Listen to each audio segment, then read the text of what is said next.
So, Greta Thunberg, if you're using the the other pronunciation, the Swedish pronunciation, or Thunberg, she was on The View over on Friday. And this is just like a great example of her politics becoming more radical that I wanted to highlight because um, she's badass. She's also like 19, 20 years old. And that she's already thinking this way about climate action and the fact that she's the global face of climate action is very encouraging in my view.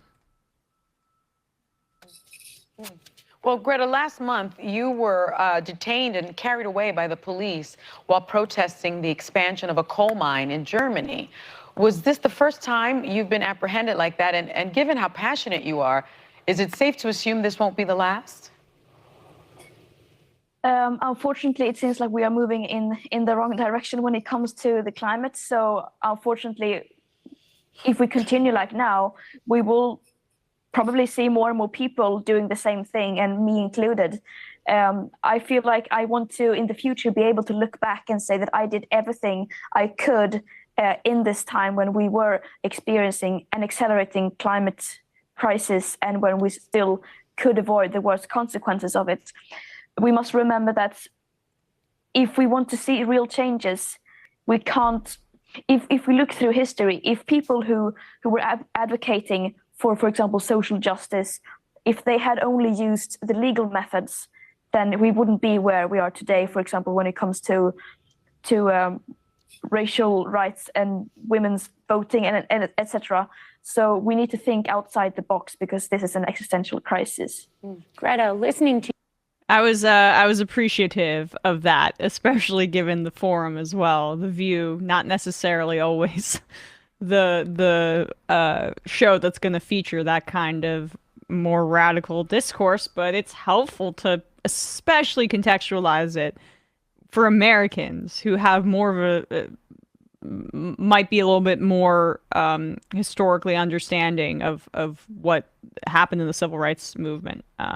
Not enough, but who to talk about legality of things should not constrain you in terms of activism, not hurting anybody, of course, but disruption and civil action on that front. Yeah, you have to go around legal methods because just politely asking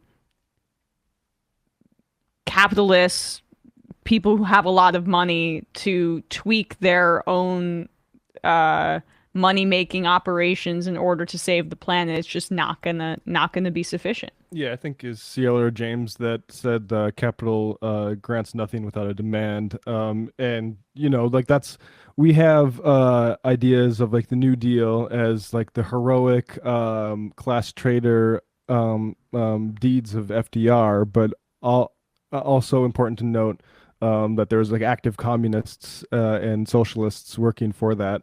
And like there's a couple things about this. Like I think the this stuff can F your life up, right? People need to know that there was two lawyers or lawyers in training that are going to jail in New York here for throwing bricks through cop windows.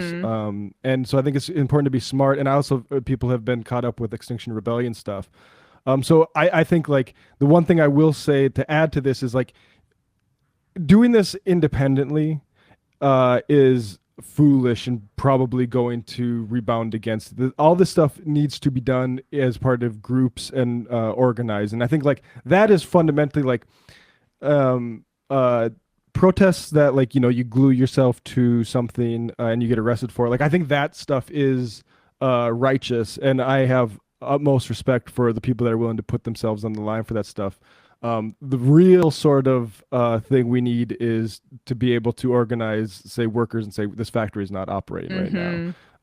Or like these trains, like until we fix these tracks and invest and basically nationalize this sort of thing or take it over for the workers, like that's where we need to ultimately get. But I mean, look up the history of like the struggle against South African apartheid, for instance, like things that Mandela